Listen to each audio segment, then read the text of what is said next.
com Ronei Schultze, presidente do Metropolitano, para falar sobre o planejamento do clube para esta temporada. Ronei, bom dia, obrigado pela participação aqui na Rádio Itaberá. Bom dia, tudo bem? Bom dia aos ouvintes. A chuva forte de ontem também atingiu o Metropolitano, né, a sede do clube. Isso, nós tivemos lá novamente uma subida do rio, né, acabou pegando água. E mais a questão é a lama, né, a sujeira, né, que esse transtorno da sujeira, mas o próprio CT ele já foi projetado justamente para isso, né. Então não afetou nem um pouco a estrutura do clube, mas sempre dá aquele transtorno da sujeira, né, que quando a água baixa fica aquela lama lá e sempre tem que demanda aí um trabalho de limpeza, né. Tá certo. O senhor está assumindo a presidência do Metropolitano, já passou pela diretoria do Metropolitano, agora assume a presidência. Qual é o planejamento, hein, Ronei? De que forma o Metropolitano vai buscar captar recursos para a formação de um time de futebol com toda a sua estrutura para disputar a Série B do Campeonato Catarinense, né, neste ano? Esse é o grande desafio, né? Até junho aí, montar a equipe, isso demanda recursos.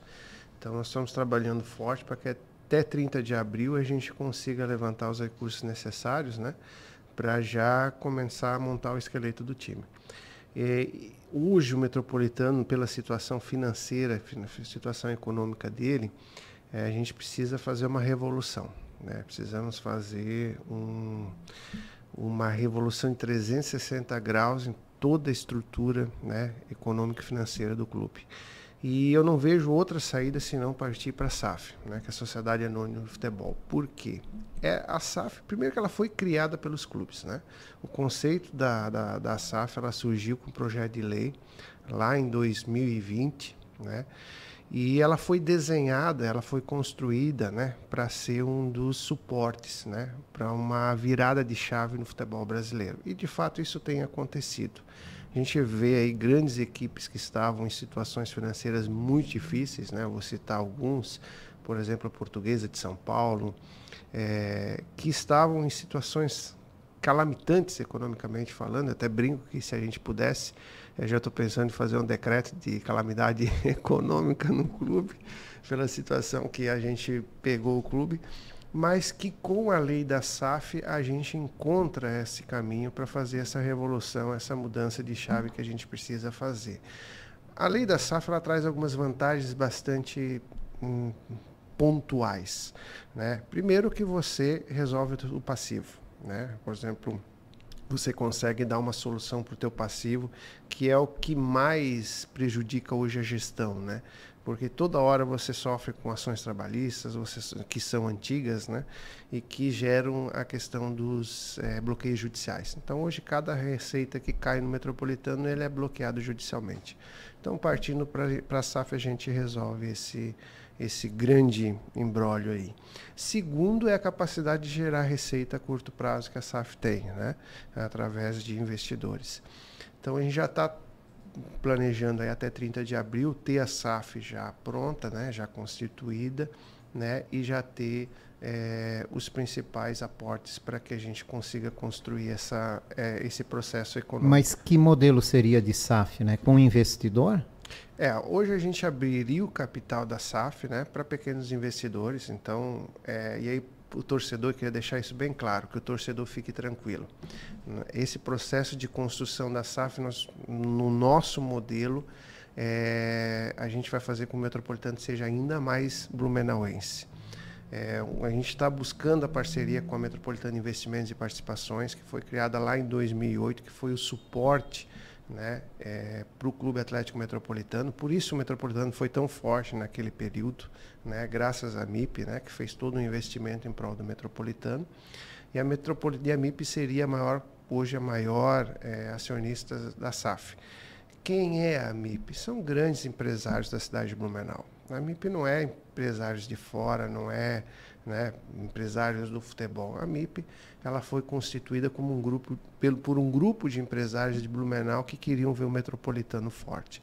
Então nós voltaríamos a ter o conceito da MIP, como ela foi em 2008, dando todo o suporte para o clube.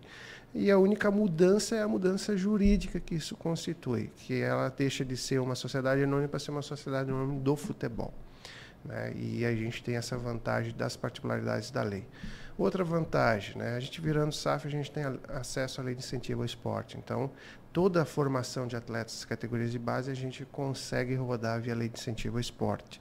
E todo o recurso que a gente gera de receita na SAF, ele é 100% para o futebol profissional. Então, nós conseguimos ter um aporte econômico bastante forte no futebol profissional e deixando as categorias de base, que é o grande, né, pilar de sustentação da equipe profissional, com investimentos com recursos da lei de incentivo ao esporte. Então, a curto prazo, a gente conseguiria sanar toda a questão do passivo do clube, né, através da SAF, e já ter todas as receitas que entram ser exclusivamente para o futebol profissional. Isso já poderia ter um efeito na formação de um time competitivo para disputar a Série B desse ano? Com certeza, né? Com certeza, porque aí a gente tem um recurso em caixa para a gente contratar o atleta. Por que o atleta quer hoje, né? Todo atleta quer uma segurança financeira. Então você chega ou faz uma oferta para um atleta. Esse atleta tem oferta de outros 3 clubes. O que pesa na decisão dele? Aquele clube que ele sabe que ele vai receber, aquele clube que ele sabe que está sadio, aquele clube que ele sabe que não vai ter problema de chegar no 5º dia útil, e o clube chega para ele e vai dizer: olha, eu não posso pagar teu salário porque o recurso que eu tinha para pagar a folha de pagamento está penhorado.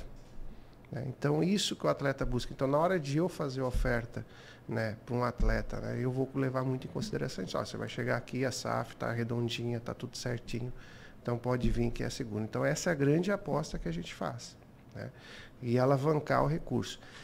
Como que vai? Mas e o torcedor? Então, o torcedor, ele pode ser acionista da SAF, da Sociedade Anônima de Futebol do Clube Atlético Metropolitano. Hoje o sócio, que é ouro, hoje nós lançamos um plano de sócio ouro, nós reimplantamos esse, porque o sócio ouro já existe desde 2007, mas nós reformulamos o sócio ouro hoje. Então, todo torcedor que quer se associar ao Clube Atlético Metropolitano hoje, como sócio ouro, ele paga R$50 por mês, durante o período que não há competições, e quando tiver competições, ele paga R$100. Só que com isso, ele tem direito de participar das assembleias, de votar, ele tem direito a ingresso, né, para assistir o jogo lá, sem pagar ingresso, estacionamento, uma série de benefícios. Quando a gente constitui a SAF, esse plano associativo migra para a SAF como ação. Então, o sócio torcedor hoje que ele se associar, ele vai ter exclusividade na aquisição de uma ação da SAF. Então, ele passa a ser um acionista. Então, não vai ser uma SAF fechada em que o torcedor não possa ter voz, ter vez. Então, o torcedor adquirindo uma ação, ele vai ter os mesmos, né, direitos, né, estatutários como ele tem no Clube Atlético Metropolitano, ele vai ter na SAF. Ele vai poder votar, vai participar das assembleias, tudo certinho, pagando R$90 por mês, porque o valor vai ser um valorzinho um pouquinho menor do que ele paga hoje no sócio ouro. E dessa forma o senhor pretende engajar a torcida, montar uma estrutura financeira e assim representar bem a cidade na Série B do Campeonato Brasileiro de Futebol nesse ano. Exato. Bom, tem a questão do local de jogo, né? Finalmente, depois de muito tempo, futebol volta a ser praticado aqui na cidade de Blumenau. Mas tem também toda uma reestruturação que o SESI precisa passar. Afinal, os clubes estão unidos para isso, tanto o Metropolitano quanto o BEC. Há tempo hábil de se fazer uma reforma e há estrutura para se fazer uma reforma. O senhor fala em arrecadar recursos para montar um time, tem recursos para fazer a reforma necessária? Isso. A reforma ela vai ser tudo via parcerias, né? Então a gente já conseguiu solucionar essa parte, que é a parte mais crítica, né? A reforma não é uma dor de cabeça para os clubes. Não é uma dor de cabeça, né? Vai exigir, obviamente, um investimento, mas a gente encontrou uma forma econômica de resolver isso, né?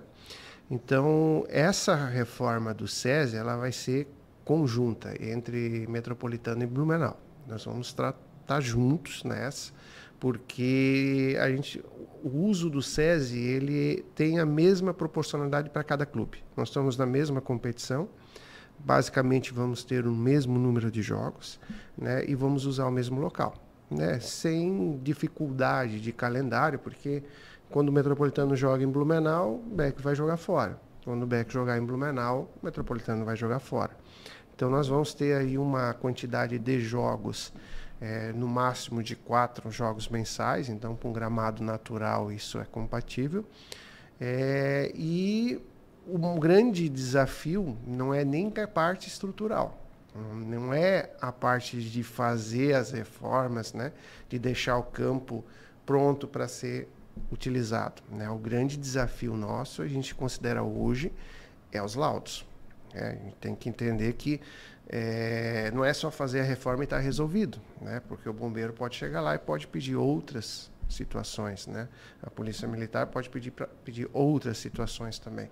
Então, paralelo à construção, nós já estamos buscando os laudos, né? Pelo menos fazer uma vistoria prévia, né? Onde o bombeiro vai lá, faz a vistoria prévia, a polícia militar vai lá, faz a sua, e lá eles vão apontar. Então, vocês precisam fazer isso, fazer aquilo, junto com o que a federação pediu. A gente junta tudo e vai dizer, agora nós temos que fazer isso, temos que fazer aquilo, e no final, né, depois de tudo pronto, chama esse pessoal novamente para fazer a vistoria final e definir se libera ou não o estádio do SESI. A apresentação dos laudos, o prazo é 28 de fevereiro, né? Obviamente que a gente vai apresentar laudos com ressalvas, né? E aí, no final, a gente tem que apresentar os laudos finais, né, mostrando e comprovando que a gente resolveu todas aquelas situações apontadas nos laudos preliminares, para que então a federação dê ok para a gente ter o estádio SESI lá na tabela do Campeonato Catarinense. O senhor está confiante, então? Apesar do prazo ser curto, né? Mas isso. É possível. É possível, né? É possível, desde que a gente não tenha nenhum percalço aí, né, no meio do caminho, né? Algum imbróglio aí no meio do caminho que possa, né, comprometer tudo isso.